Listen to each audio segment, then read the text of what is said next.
Ndabaramukije mu izina ry'Umwami wacu Yesu Kristo. Ndashimira Imana cyane ko turonse akanya kugira ngo tuvugane n'ubwoko bw'Imana, aho dushimira Imana ku gikorwa gikomeye cyane gikorare himbaza ya Eglise Emmanuel mu kigobe yakoze. Tugomba kubatangariza igikorwa ciza, album igira kabiri, album bataziriye Ntutinye Yesu yaragucunguye. Imbere yuko tubabwira iby'iyo album n'ayo majambo y'Imana tugomba gushaka ku mugaragaro, reka dusomesha ko y'Imana musoma mu bavugishwa n'Imana Yesaya igice cya 43, turahera ku murongo wa mbere dushitse umurongo wa kabiri. Umutwe w'amajambo uravuga ngo uhoraho wenyene niwe mucunguzi. Reka dusome. Ariko noneho uko ndi kuhoraho agize uwakuremye yewe Yakobo, kandi akakubumba yewe Isirayeli, ati ntutinye uko nagucunguye, naguhamagaye izina uruwanje.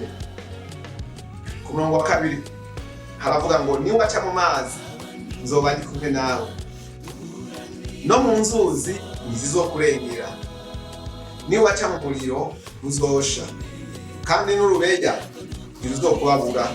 Amen. N'amajambo yavugishijwe n'abavugishwa n'Imana Yesaya atwibutsa igihe gikomeye cyane bene data b'Abisirayeli barimo, igihe bari muri Egiputa kwa Farawo, bafashe urugendo rubajana i Kanani mu gihugu c'isezerano Uhoraho yabasezeraniye. Aba bene data bagenda barongorwa n'Imana, mugabo muri uko kurongorwa n'Imana barahura n'ibibazo, barasonza, bagakena, bakabura icyo bambara, barakubiswe, barahura n'ibyago bikomeye cyane. Aya majambo yo kuvugishwa n'Imana Yesaya ajya kuri bo arabaremesha, ababwira ko badakwiye gutinya. Arababwira ati nibaca mu nzuzi zikomeye cyane ntizizobarengera, nibaca mu muriro Uhoraho azobana nabo, uyo mucanwa ntizobaturira. Ivyabaye kuri bo, kuri abo bene data, byatubereye akarorero twebwe abakristo bahisemo kwizera Yesu umwami n'umukiza.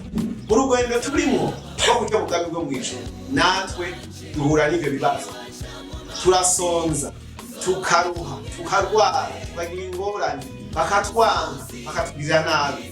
Ariko ijambo ry'Imana rivuze ngo ntidutinye, duhumure, kuko Yesu yaraduhamagaye ngo tutarabaho, aratubwira ko twari abana b'Imana.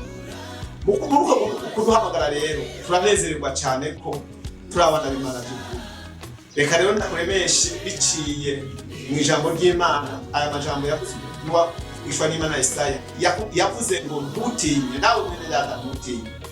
Mw'izo ndirimbo rero urufatiro ruvuga uko twavuze ntidutinye, Yesu yaraducunguye. Nagira ngo bahamagarire mwene data, hamwe n'ibyo bibazo byose uhura nabyo mu rugendo urimo rwo kuja mu bwami bwo mw'ijuru, ntuhagarare neza, wirinde, ntuvuge nabi cyangwa ugende kutariko, ariko uhagarare neza cyane. Wibuke ko uri kumwe n'Imana. Imana yiteguye kukugirira neza, yiteguye kugufasha, yiteguye kukurinda, kandi ibikubako byose ntuhave wibaza ngo Imana ni byiza, Imana irabikora. Ariko iryo jambo rije riguhumuriza ati humura, ntutinye, niwaca mu mazi inzuzi ntizizokurengera, Uhoraho ari kumwe nawe.